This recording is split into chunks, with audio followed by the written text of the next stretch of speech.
et j'ai deux enfants là-bas qui me disent bonjour et deux autres là-bas.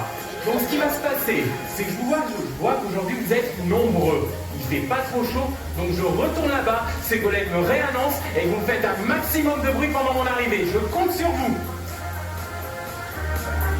Visiblement, il a envie d'entendre du bruit. On va commencer. Nous pourrons donc accueillir Malik qui va nous guider à travers cette odyssée. Bonjour Ségolène. Super, ben dis donc, vous êtes vraiment nombreux et motivés pour ce spectacle d'Otari que nous vous a préparé aujourd'hui. Durant cette représentation, vous allez pouvoir observer des otaries de Californie. Elles sont toutes nées ici, aux zooparcs de Beauval ou dans d'autres parcs zoologiques européens. Elles restent néanmoins des animaux sauvages qui sont entraînés et non domestiqués. Nous leur avons appris à nous accepter dans leur milieu et participer volontairement à nos entraînements. Et tout cela est rendu possible grâce à une relation de confiance et de respect mutuel. Nous pouvons donc accueillir nos grands-mères accompagnées de leurs sequins. Avec Quentin, une femelle âgée de 8 ans. Et avec Manon, une autre femelle, elle âgée de 5 ans. Je vous demande de faire du bruit pour Nel et Ellie.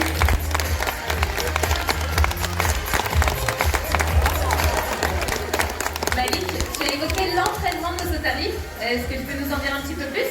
Nous utilisons une méthode positive, c'est-à-dire qu'à chaque fois que les animaux effectueront un bon comportement, ils seront récompensés par du poisson, des caresses ou des jeux.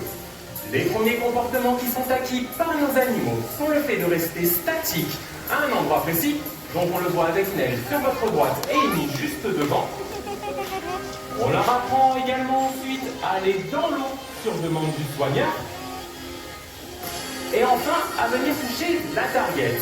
Alors la target, est-ce que quelqu'un sait ce que c'est dans le public ou pas du tout? Ah, pas du tout. Je pense que c'est collègues qui sont venus au bon endroit alors. La target, c'est tout simplement ce bambou avec un embout coloré ou encore le point du soigneur. Toutes ces bases nous permettent de leur apprendre énormément de comportements que vous allez pouvoir observer. Néanmoins, ces séances d'apprentissage et ces représentations doivent toujours rester des moments ludiques pour nos otaries. Alors pour commencer, il faut savoir que les otaries sont des animaux très joueurs. Dans leur milieu naturel, elles s'amusent avec des petits morceaux de bois ou des galets qu'elles poussent du bout du nez. Et pour cela, elles vont utiliser leurs très grandes moustaches que l'on appelle des vibrisses. C'est un élément sensoriel très important chez les otaries. Regardez, lorsque Quentin présente une noix de coco à Nel, automatiquement ces vibrisses vont se redresser. Et on le voit également sur Amy, avec Amy sur votre gauche, avec ce morceau d'écorce. Nos otaries n'auront alors plus qu'à utiliser leur corps pour maintenir l'objet en parfait équilibre.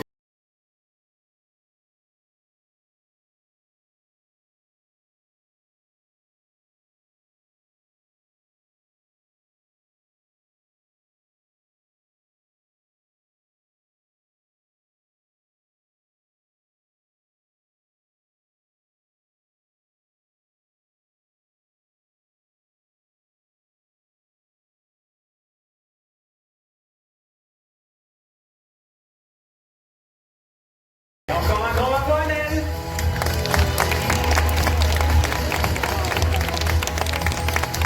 Vous allez voir que les otaries sont très à l'aise et très rapides dans l'eau.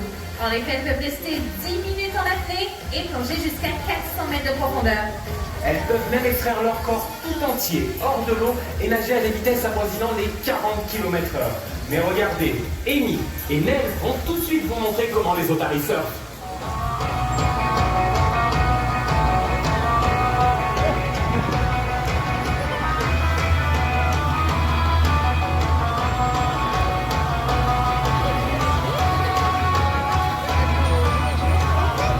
Nous pouvons les applaudir bien fort.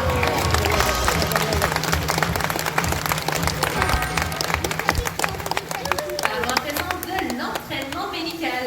Vous l'avez peut-être déjà observé dans de nombreux reportages sur Beauval. Il est réalisé en coulisses par nos soigneurs. Donc justement, Malik, est-ce que tu peux nous en dire un petit peu plus à ce sujet? Cet entraînement médical est très important pour nos animaux puisqu'il va nous permettre de les soigner au quotidien sans que nous ayons besoin de les anesthésier. Et tout cela passe par la possibilité d'accéder à l'ensemble des parties du corps de chacune de nos otaries. L'entraînement médical permet d'effectuer différents types d'examens. Est-ce que tu peux nous montrer des exemples? Bien sûr, Ségolène, nous allons pouvoir faire des échographies, des prises de poids, des radiographies ou encore différents prélèvements. Mais nous pouvons également couper les griffes de nos otaries sur demande. Alors si vous êtes attentif, ces griffes, vous allez pouvoir les observer uniquement sur les nageoires arrière et non sur les nageoires avant. Donc si elles sont trop longues ou abîmées, nous allons pouvoir venir à l'aide d'un coupe-griffe les couper. Et vous demandez peut-être pourquoi nous en avons uniquement sur les nageoires arrière. Petite démonstration. Nous avons appris également à nos otaries à ouvrir la gueule sur demande des soigneurs et ainsi le vétérinaire peut examiner le palais, la langue ou encore les 24 dents qui composent la mâchoire de ces animaux.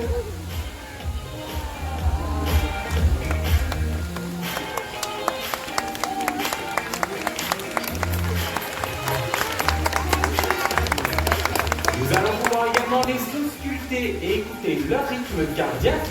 Pour cela, nous allons apprendre aux animaux à se positionner dans une position bien précise. Et aujourd'hui, je me mets dans le rôle du vétérinaire.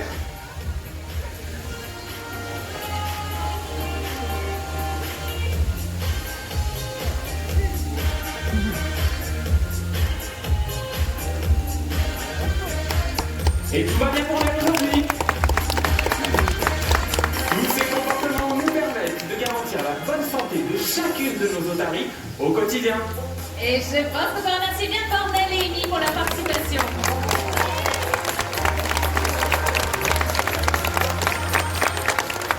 Devant vous, vous pouvez observer des otaries de Californie. Mais il existe néanmoins plusieurs espèces d'otaries. Ces otaries de Californie vivent le long des côtes rocheuses du Pacifique Nord. Elles sont donc parfois amenées à plonger du haut de certaines falaises pour rejoindre la mer. Et c'est pour cela que vous pouvez observer ces rochers qui sont idéaux pour le bien-être de nos pensionnaires.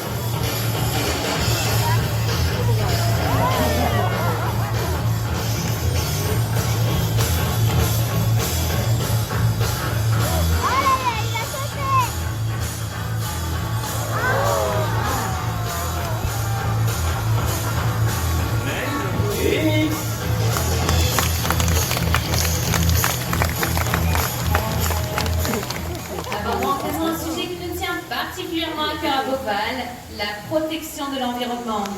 Comme vous le savez, de nombreuses menaces pèsent sur notre planète. La pollution est l'un des principaux dangers pour les animaux. Prenons l'exemple de ces masques que nous portons chaque jour ou encore celui d'une bouteille en plastique. Laissés au sol, ils finiront forcément leur course dans les océans. Effectivement, à cause de notre consommation excessive en plastique, les déchets s'accumulent et représentent aujourd'hui une surface équivalente à 29 fois celle de la France au milieu des océans.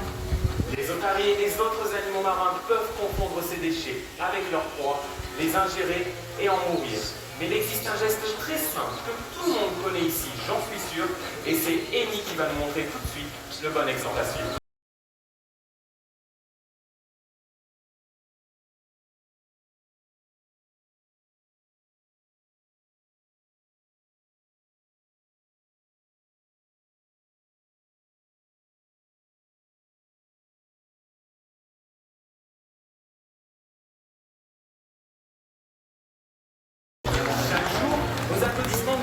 Vous êtes tous sensibles à ce geste.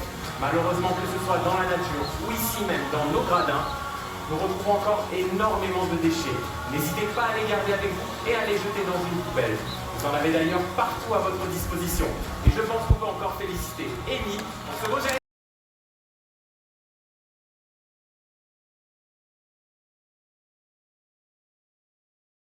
Fermons ces parenthèses et revenons à nos otaries. Je pense que tout le monde a remarqué les différentes formes tout autour du bassin. Ça permet de stimuler mentalement nos otaries. Nous leur avons appris à reconnaître une forme bien précise. Alors, j'ai vu qu'en début de spectacle, vous étiez réveillés et motivés, donc on va continuer dans cette lancée-là et on va faire un jeu. Je vais diviser les gradins en deux catégories. Ce gradin-là, les gagnants. Les deux gradins-là, les autres. Les autres Ségolènes.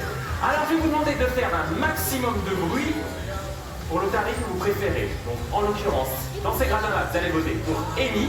Et les autres, vous allez faire un maximum de bruit pour Nel. Est-ce que vous êtes tous prêts? Ouais. Tu vois, Ségolène, il n'y a que ces gradins-là. Alors, on va regarder ce que ça donne. Vous prenez exemple, il faudra faire mieux. Est-ce que vous êtes prêts? Du bruit pour Amy. Ouais.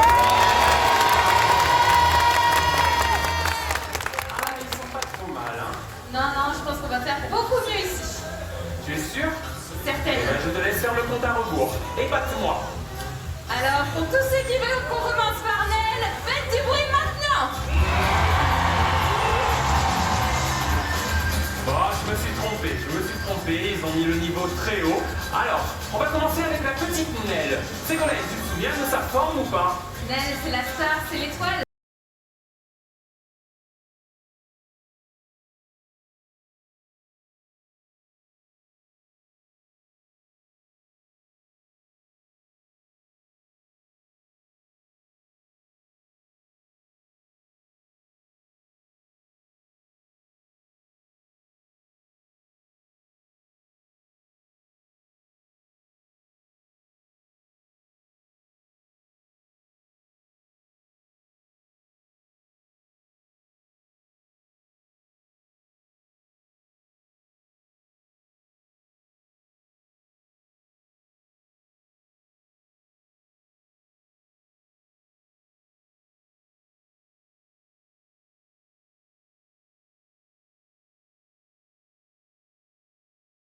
J'ai à présent une petite question pour notre public. Est-ce que quelqu'un connaît le nom du cri de l'otarie? L'aboiement. L'aboiement.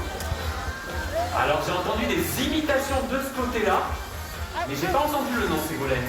Oh, je vais peut-être donner un petit indice. Alors là, vraiment, attention, je veux entendre tout le monde. C'est le même terme que pour le chien. L'aboiement. Elle aboie, tout à fait.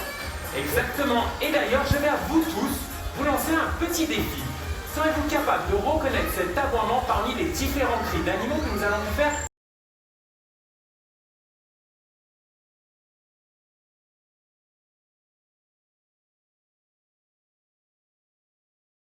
Alors c'est parti!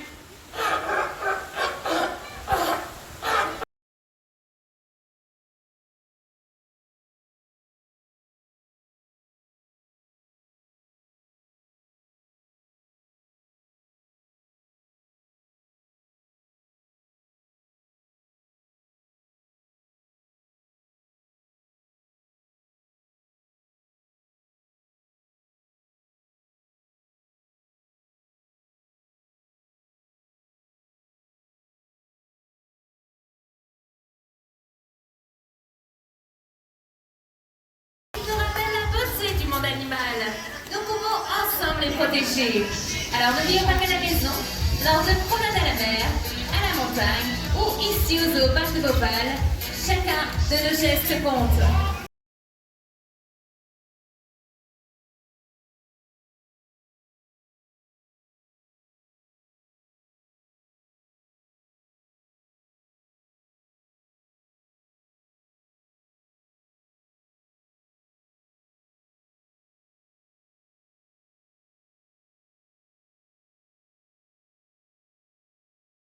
Ainsi que se termine l'Odyssée des lions de mer.